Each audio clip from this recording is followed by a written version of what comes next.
Friends on the Weller channel, today I will show you what to do if your iPhone is too quiet. Here's the sound of your iPhone.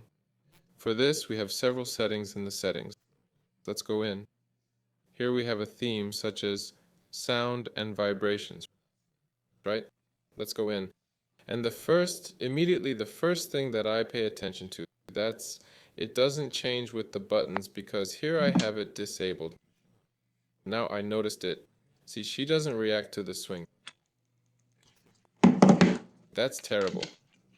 Therefore, you can increase it here or put it together with the buttons by clicking here.